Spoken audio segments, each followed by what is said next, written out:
All right, this time we're looking into Sesostris' army, and it's the name of an ancient king of ancient Egypt. And if you don't know where Egypt is, it's a place with a pointy places in there. And who, according to Herodotus, who is this guy here, and he's known as the father of histories, but he had a bunch of hearsay and stuff in there. But we're going to look into one of his stories where he led a military expedition into parts of Europe. And if you don't know what Europe is considered to be anything above the Phasis River here and up into Europe. So, in Herodotus' histories, there appears a story told by Egyptian priest about a pharaoh, Sesostris, who once led an army northward overland to find Asian miners. And don't think bad of him, because, you know, things were different back then, and geisha girls and stuff like that, and we talked about them going to the east, and oh, it says Asian miners, sorry. So Asian minor, I'm sorry, Anatolia. So Anatolia, Asian, people don't think of it as being Asia in any way, shape, or form, but what used to be referred to it, I mean, now if you just in your mind say Asia, you think you're in Japan, but, or China or someplace, but in reality, this is Asia Minor, and it's actually the Anatolian peak that sticks out there. And and a good way to show that to you in the European thing would be the little blurb that sticks out right here. Everything that's connected to that, and basically the pathway through the Middle East, you have to go through Asia Minor. So he then fought his way westward until he crossed up into Europe, where he defeated the Scythians and the Thracians, possibly in modern Romania and Bulgaria. Sesostris then returned home, leaving colonists behind at the river Phasis and also in Colchis. Herodotus cautioned the reader that much of his story came secondhand via Egyptian priests, but then he also noted that the Colchians were commonly known to be Egyptian colonists, and he said that he had noticed this himself before, but in talking to each one of them, they both remembered the fact of it having happened in ancient times back in like the 12th dynasty, and that, or earlier than that, and that he said that the Egyptians, you know, they were kind of tan-skinned and had curly hair, and that's not really different than anybody around there. But what did point it out to him is the exact way that they do linens, some of their customs, and that they practice circumcision. And so he kind of pegged him, and he almost seemed proud that he kind of figured it out himself. If you'll read Herodotus, he almost seems proud of the fact that he found it out himself, and then he investigated it, and aha! So here are some Egyptians that were up there, and it's in Colchis, which is it's above the Caucasus Mountains there, leading up into the edge of Russian steppes and stuff. So kind of neat. Let's go back here. According to Diodorus Siculus, who calls him Sesostris, and Strabo, he conquered the whole world, or actually it would have been the known world. They had a term back then where it actually meant the known world, and it really didn't talk about anybody out of the edges. It's all through biblical times, which of course is through these same Greeks and people and stuff. They, you know, whenever Jesus and the devil get on a mountain and they see all the nations, they're really just talking about the area around them. They're not talking about the whole world. They're not talking about going up in Space Lab and being able to watch the world spin around or anything like that, of course. But he conquered the whole world, even Scythia and Ethiopia. And Ethiopia, which I showed recently in a video, is not actually, whenever you talk to Greeks, it's not actually the little country that we know of that's up there up top, but there were a lot of places, including India, and up above them, and in the way between them and actually Chinese people that were considered Ethiopians and so on. Anybody pretty much tanner than a Greek was called Ethiopians. It was pretty rampant all over the place, actually, when you look at that map. But I digress. That he also divided Egypt into administrative districts, or nomes, which was a great lawgiver, and he introduced a caste system into Egypt and the worship of Serapis. And Serapis is that Jesus prototype here thing and the light bringer, and he's got a cone on top of his head, and I could do a whole one on Serapis. In fact, I will do another one here shortly on him. But they set up these districts or these nomes, and later, people think Egypt, once it came together in the first dynasties, that it was always a perpetual thing, but it actually had quite a few times where it disintegrated and got back together and disintegrated and came back together, even though it perpetuated through the whole time. And there were kings of separate upper and lower and so on, and it's what confuses the kings list that they had and things like that. But I don't want to go off on that too much off here. But Herodotus also relates that when Sesostris defeated an army without much resistance, he erected a pillar in their capital with a vagina on it to symbolize the fact that the army fought like women.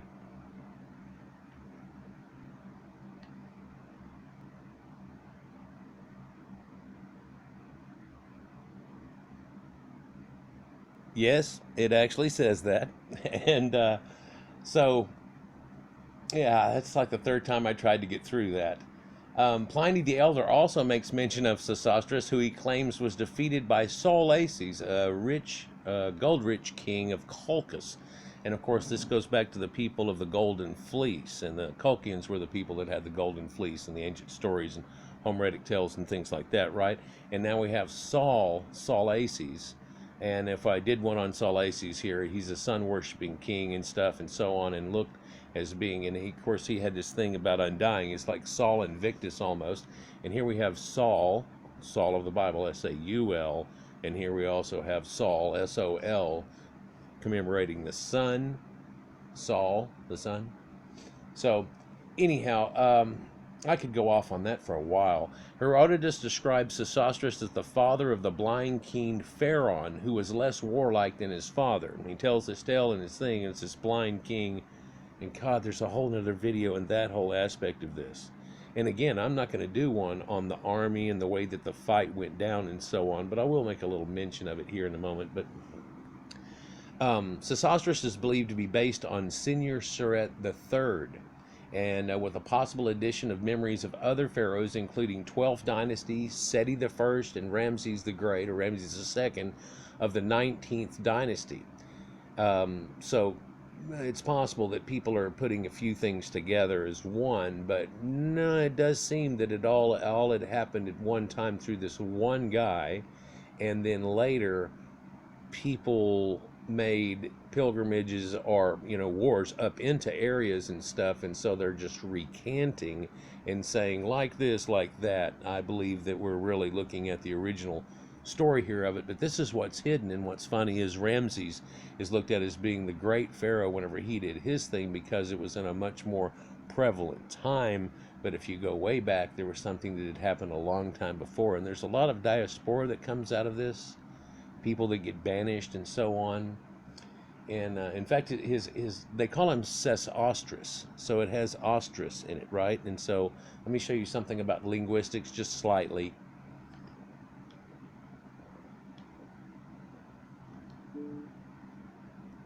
So ostrus, you get root forms off of it, like oyster, by the way. And to ostracize, an ostrich itself, like what I showed a minute ago, kind of the reason I did. But ostracize is to exclude someone from a society or a group of people who have been ridiculed, ostracized, or persecuted for centuries. There's a meaning there. To exclude, shun, or spurn somebody. Cold shoulder, give someone the cold shoulder. Reject, repudiate, boycott, blackball, blacklist, cast off, cast out, shut out, avoid, ignore, snub, cut dead, keep at arm's length. Leave out in the cold. Of course, this area ain't that cold. Bar, ban, disbar, banish, exile, and expel. Okay? Let's return.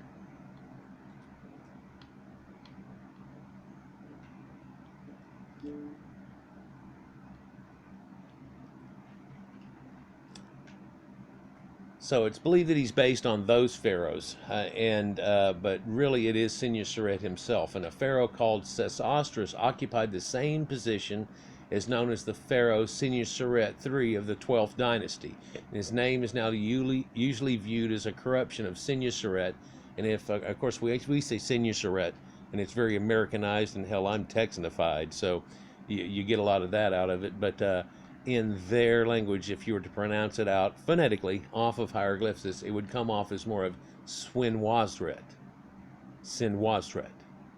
And so the U there would have a wah kind of sound. Like when we say King Eunice, it's really more of a King Weenus, right? But of course, that kind of sounds funny now. And then that also makes you think about a banishment back then, and maybe perhaps the wee people, and that you hear about in Ireland and things, and what has that got to do with things, and fairy glamour and things, and that's probably in another video here about folklore and things. Let's go continue on here. The 1911 edition of the Encyclopedia Britannica states, so far as known, no Egyptian king penetrated a day's journey beyond the Euphrates or into Asia Minor, or touched the continent of Europe.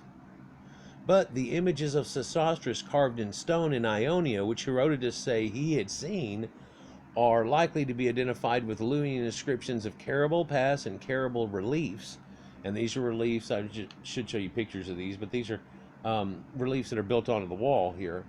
And what's funny about it is that it shows the Egyptian doing his thing, but at this time, the people that did the carving apparently are making him out to be two different things here. They're making him out to be half what more of a Sumerian would look like.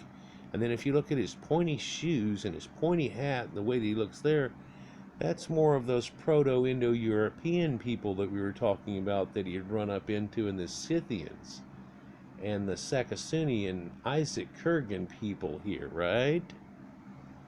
And they made an effigy of him. And he also has the horns running around his hat, almost like the start of the Sumerian thing. It's like this blend. And somebody else says that whenever they make a reference to it, they say it's an Ethiopian blended picture. And so this shows you again that Ethiopia that they're talking about is not necessarily the little country that we've named way, Ethiopia wasn't a name for long. It was the abyss for so long, In fact, it was called Abyssinia, off of that, for a long, long time. So, and that has other connotations and stories with the abyss and everything too. But I digress, like I always do. Now known to have been carved by Tarkas Nawa, king of the Arzump rump state of Mira.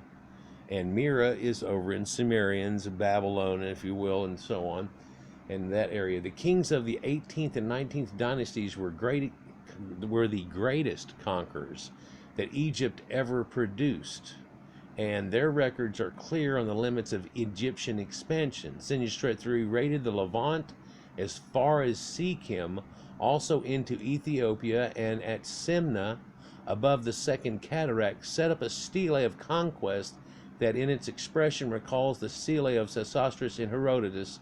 Sesostris may therefore be the highly magnified portrait of this pharaoh. So in other words, it goes along with it. And let's look at that Semna stelae again here. And this is where he had set up a boundary up in North Egypt, and it expounded up there.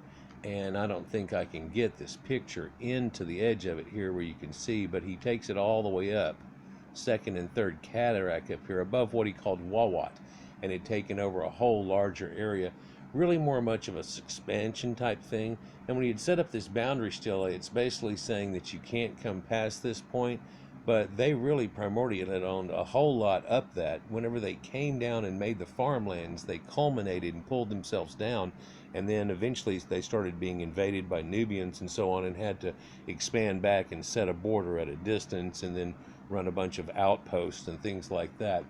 So this clearly says here, the southern boundary made in the year 8 under the majesty of the king of Upper and Lower Egypt, Conqueror, who is known as Senusret III, and you can see that right over here, Kakari, and who is given life forever and ever in order to prevent that any Negro should cross it by water or by land or by a ship, or any herds of the Negroes, except a Negro who shall come to trading in Icon or with a commission.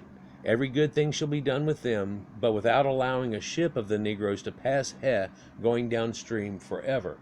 So there's this big thing where people talk about, black people being all in Egypt, and I tell you, even back here, they talk about all the conquest of Nubia, the eventual domestication of them and subjugation of them, and so on, and going on. So it's really a fallacy. And of course, most of the people that are touting this are West Africans that came over in the slave trade, and they really don't even have any genetic connections, cultural, anything whatsoever attached to any of the East Africans, much less the Nubians that we're talking about that were active at the time. Also, the stelae from year 16 tells you that live the king of Upper and Lower Egypt. And then there's lacuna, or a missing spot, Sesostris III, who is given life, stability, and satisfaction forever. Year 16, third month of the second season occurred, his majesty making the southern boundary as far as He. I have made my boundary beyond that of my fathers. I have increased that which was bequeathed me. I am a king who speaks and executes. That which my heart conceives, that which comes to pass by my hand, one who is eager and possesses a powerful, missing word, not allowing a matter to sleep in his heart, attacking him who attacks, silent in a matter, and answering a matter according to that which is in it. Since, if one is silent after an attack, it strengthens the heart of the enemy. Valence is eagerness, cowardice is to slink back. He is truly craven who is repelled upon his border. Since the Negro hearkens to the word of mouth, it answering him which drives him back. When one is eager against him, he turns his back. When one slinks back, he begins to be eager. But they are not a people of might. They are poor and broken-hearted. My majesty has seen it. It is not an untruth. He captures their women. I carried off their subjects. I went forth, smoked their bulls. I reaped their grains, set fire to here. And these animals, the bulls and the animals there were all brought to the area by these Caucasians. So they had already had some type of workings going on with these people before, but it's clearly not working out. But he tells you then from there, I speak in truth within a lie there, I speak in truth without a lie therein coming out of my mouth. Now, as far as for every son of mine who shall maintain this boundary which my majesty has made, he is my son. He has borne my majesty the likeness of a son as the champion of his father, who maintains the boundary of him who begot him. Now, as for him who shall relax it and shall not fight for it, he is not born to me. So he tells you he disowns you. Now behold, my majesty caused the statue of my majesty to be made upon his boundary, which my majesty made in order that ye might prosper because of it, in order that ye might fight for it. And you can tell that last part there and a few parts there are written in third person, and it's because it's a scribe that's doing it, and it's kind of, he can't put himself in that position, and so he tells you that my majesty tells this. Whenever they have correspondence all along, it says, tell the king of so-and-so, and then it has everything below it. So this is what he's told to say, but it's the scribe and a messenger that's meant to do these things, right? So anyhow, that's kind of neat. Show you something else too about the area.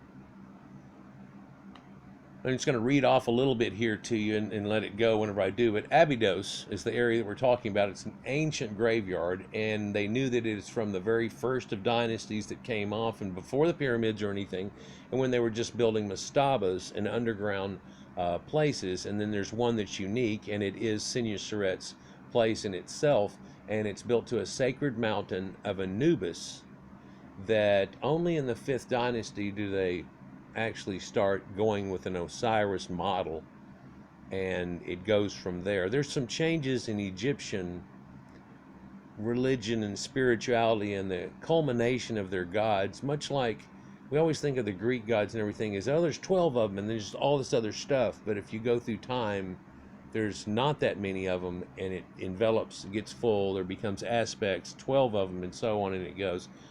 And we go from there. Anyhow, It's a prominent sacred city and one of the most important archaeological sites of ancient Egypt. The site is located in the low desert west of the Nile River near Al Bayana. Was a necropolis for the earliest Egyptian royalty and later a pilgrimage center for the worship of Osiris.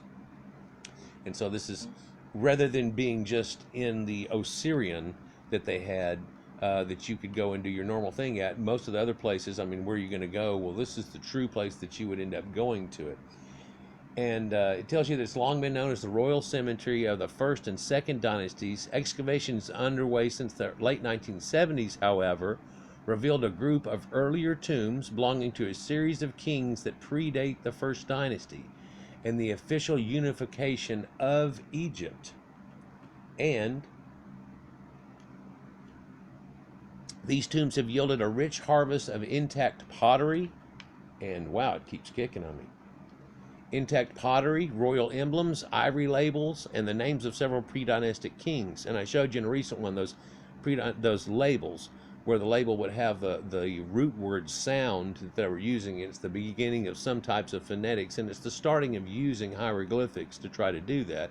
And then, of course, once the Phoenicians got attached with them, which were the merchants and stuff, and their idea of it, it all came to fruition, and everybody started needing this phonetic type idea off of it that actually comes from a stem language that we've talked about recently, and we'll talk about again later. But this place has long been known for being a wealth of stuff from earliest dynastic area. The inscribed labels also indicate that Egyptian writing had reached an advanced stage a little earlier than was generally recognized. In addition, several large-scale mud brick enclosures located near the desert's edge were identified as funerary sites for the kings of the first and second dynasties. And there's a whole video that I've seen where this guy that did the excavations is on it too, and I want to show you a little piece of that. But a series of wooden boats were found next to it, covered by whitewashed mud brick casings, and perhaps it's probably the prototypes for the boats buried in the pits next to the pyramids that we found. You know, the boat that they have, the sun boat, which is found in the Old Kingdom. And so kind of neat. Now, the originally tutelary deity of the necropolis city in Old Kingdom was the jackal god called Kinti Amintui, and that is the jackal god, or like Anubis himself. Now, in the 5th dynasty, it tells you right here, his cult was gradually absorbed into that of the god Osiris and became a rebirth type god. And so it's just like Hades becoming something different whenever it's attached to the Greeks, where they had an idea of Pluto, which really just took people to a happy hunting ground, and then the idea of Hades and a few things, and then they try to envelope that together, right? But his cult was gradually absorbed by that of god Osiris, and the city soon became the focal point of the cult of Osiris. Abydos became a place of pilgrimage for pious Egyptians who desired above all else to be buried as close to the people recognized the tomb of Osiris, which was located at Abydos. And there are some ancient kings that do get in that same area and do the same type things. The pharaohs, who by this time were being buried near the city of residence rather than Abydos, encouraged the cult of the deified king at Abydos. They took special care to embellish and enlarge the temple of Osiris that was there, not the Osirian, but there. Over the centuries, the temple of Osiris was selectively and successfully rebuilt or enlarged by Pepi, Ahmose, Tutmos III, Ramses III, and Ahmose II. And people wonder why Ahmose the First and Ahmose II aren't attached. Why is Ramses the First and the Second not attached? Why is Seti the First and the other not attached? Well, Seti and Sethites were known to be worshippers of the god Seth, and he's a red-headed guy, and so you were almost like admonished to that whenever you were born, and so he'd had to have had a red-headed son that would have carried on that name, and you see that in a few times, but other times you don't. And the next time that somebody does, they can claim that it's upon the lineage and so on. But it's not all about redheads necessarily, because you can see there's other people. And of course the Horus type thing, who's said to be a blue-eyed god and all these things. And so it all goes together with each other. Of course Seth is Typhon, and he's said to be a blue-eyed, red-headed person too. And I've got a video about that. But The Temple of Seti was one of the most beautiful of all such temples that was there at the mortuary. It's plain and unique, but it has no fewer than 7 sanctuaries approached through broad, hypostyle halls and things like that. And where we're looking at here, let me see if I can go back to the start of this and show you where we're looking at here. And so when you come down onto Egypt, up here at Abydos, what we're looking at here is the Osirian is way up here, right up there, just off my point. And then there's all these places built into this sacred mountain that was here that's an ancient, place from back in Zep-Tepi time-ish, if you will. And it definitely goes to a time before the first dynasties, and it shows you they had a lot of building from there. And people build in this central area here that we're showing, and over here, in a lot of buildings that they have, and they've excavated a lot of them and show you that later there was a few successions of pharaohs that had come into it and rebuilt or built upon it and added to it, like he's saying. And that this sacred mountain here, what's odd about it is it has a little tip of it that looks quite a bit like a pyramid. And so it's perhaps what originally had a concept of idea. It does scale up and up, almost like a step pyramid, and then has a pyramid on top type of thing. But again, in this area right here, there's a lot of structure and stuff that's there. Let's look here if we can find that other video. I thought I had it pulled up.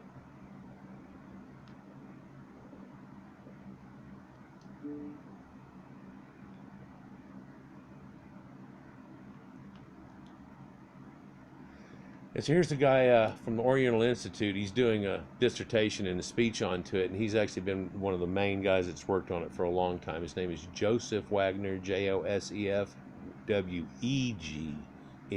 Wagner, if you will. And it's a presentation called The Pharaohs of Anubis Mountain, and that's what this is called. And it's known as Ndu-Epwat, or the mountain of Anubis, and their symbol, if you can even see it right in there, is it shows a picture of him sitting on the house, and this is Anubis protecting the tomb. This is like back in the day whenever they would have dogs out that they would leave at a tomb and have them protect and things like that. So it goes way back to a primordial time. It's much below, but what's neat in here is that here's where the cliffs come up, right here where you're seeing that gray. But way back over here in the desert, they have a tomb that comes in, and it runs a hallway that runs down here. It comes over and cuts around all the way back and has this whole escarpment area. And the place is literally huge, and it goes way down through there. It's just amazing. And then you look at the Osirian itself and how it goes down multiple levels whenever you look at a video on that, and how it comes down and does all these things. And these people digging out this entire area, almost like an ant farm thing that you do between 2 panes of glass.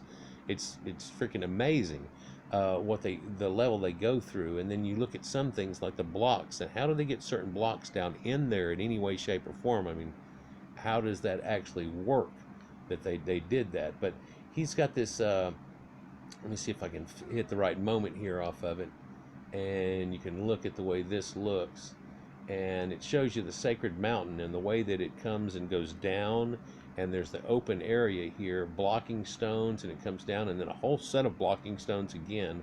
Another passage you have to go up and down and up, and then come down in, and it hooks around in the mountain here too. There's something symbolic with that also. I don't know if that even really shows up in there. See if I can get it to be a little darker. But yeah, the mountain though. Now let me squeeze it in here for you. That mountain looks kind of pyramidic, a little bit, and that this could be the inspiration for just about everything that we see in Egypt. And show you where they've dug it out, and they made it past that one first portal area, and then the guys that are helping them dig it all out do the symbolic pharaoh pose right there and everything. It's something they had to capture, and of course out of respect for the guys that helped him do all this, he's got them in his video. But the top here is neat. It's all made out of little pillars, and it's basically tried to make it look like wood topping. And so this shows you back in the way back whenever they used to have stuff that had a lot of wood tops to it and stuff like that. Of course, a lot of the common built houses over in the regular structures, they all had like cedar tops, things like that onto them. But they made that appearance out of this. And you can see this hallway. This is where it became smaller again and runs down and starts to turn the corner. And it's some 300 meters from here, going around and doing the turn. This is not something. This is not something simple, small at all. But you can also see behind them how that is just full, all the way up, of trash and debris and stone and just junk. And then now you can see how they've gone and done it a little bit more and built all through it, and gotten to this point here, which is a great thing. But you can also see tomb robbers had gotten in here and busted through the walls.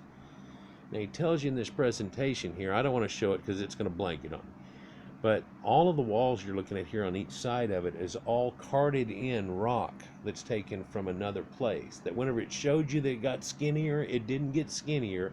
That from there all the way around are all gigantic slabs that have all been brought from over 100 miles away, all the way here, even back when this was done, to put in here and to go whipping around that corner there, and that these people had to pop through them. And you can see how deep they are. They're 18 inches, more than a cubit, 2 footish, you know, and ancient pry bar things that are still even left there. But it's kind of outstanding. It kind of shows you, you know, quite a bit of neat things. Let's see if I can catch another good picture here. Now they've gotten all the way through that hallway. This is looking back where the two guys were standing there, and this is at that hallway where it pinches down and in, and you can tell the busted parts of it. And of course the other pictures looked extremely grayish yellow, but that was just the flash and the way that it runs. And you can see all these punch holes people have put through trying to find places and so on. And not them, but then there's other places where they went around and through that corner, and you can see these people just taking bucket after bucket after bucket working through this. And when they get into this point here, there are these giant sarcophaguses that are in here that are made out of this polished granite that are that gigantic style that's just unreal, you know, in the size of it and the massiveness of it. And they actually figured out they didn't come from here. They came from up and in another room once they get all the way to it. And then even the tomb robbers, check this, even the tomb robbers had scooted them down the hallway and brought them to this point, but left them. That they were not originally in the original room where they would be. There's a whole place you can see where they would be, and they aren't even in there. I just think it's amazing, all that they find when they go here. And you can kind of see how it goes around the corner now, that it goes there, and how far that would actually, you know, be, and things that they found and stuff, and all this different type of pottery. And they find that original tomb object pottery that's in there, and alabaster and fancy pottery that's in there, right? And then later they find stuff that's from the later dynasties whenever they come in, and so that must be from phases of the first tomb robbers here. And the second phases, so 1600, 1550 BC, they got broken into again. And then in the Roman Byzantine time, they apparently broke in and took and used a few of the stones to help build something else also out of it. And but they haven't necessarily figured out exactly where that place is that they did. And here's another dig of one of the little side temples here, and you can see how it's layered in mud bricks, but then all made out of this whitewashed limestone here that's in there. And these are other tombs and giant sarcophagus lids that are on other ancient pharaohs. And this is basically what would have been under a mastaba in ancient days of giant monolithic stones and so on. And this is called S10. It's got Sobekatep in it.